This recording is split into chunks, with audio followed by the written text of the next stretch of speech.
The Passion Translation, evaluated in 5 minutes. The purpose of the Passion Translation is to reintroduce the passion and fire of the Bible to the English reader.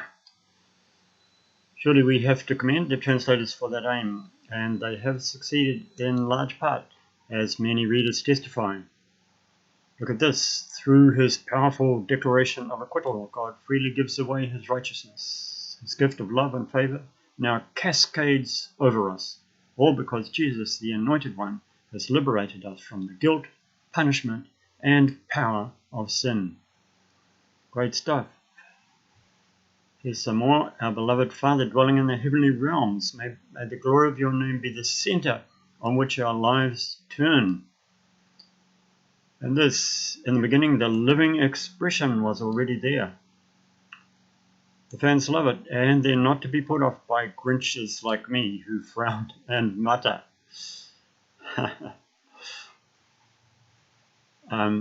Notice also how they use italics for added words. In John 1:48, Nathanael was stunned and said, but there is a strange addition of seem to in Romans 2:24 without italics, and sacred in Romans 3:25, the sacred blood of Jesus, which surely is motivated by evangelical fervor rather than objective translation.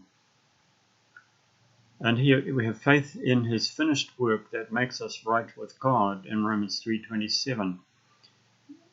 So they put this one in italics, but this faith in his finished is also added by the translator. So I'm not quite sure what they're supposing the italics are doing. Are they using them like the King James, where it's supposed to indicate words that aren't explicitly in the original? Or are they trying to use it for emphasis? I think probably the former, but they're not consistent. A friend of mine a little while ago said, that comes straight out of the preaching of my brethren's childhood. Here and all over the place, he's putting his own preaching into Paul's mouth. And I have to say, I agree with him. Here's another thing where they take on a minority view. God's righteousness made visible through the faithfulness of Jesus. Most translations read something like God's righteousness through faith in Jesus. So they've replaced faith in Jesus by the faithfulness of Jesus. There are one or two other English translations that do that, but it's a minority view. I haven't got time here to explain the grammar behind it. It's certainly a possible translation, but a minority view.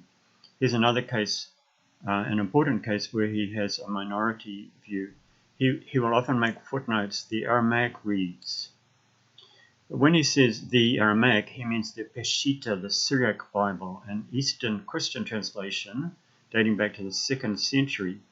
Some think this reflects more accurately the words Jesus spoke, which his mother tongue was Aramaic, so it would have been the language he mostly used in his home and with his disciples. And Aramaic is closely related to Syriac. So the translator or translators evidently believe in Peshitta primacy. In other words, that the Greek New Testament was translated from a Syriac original, not the other way around, as most scholars think. So there's a website that gives more information on that.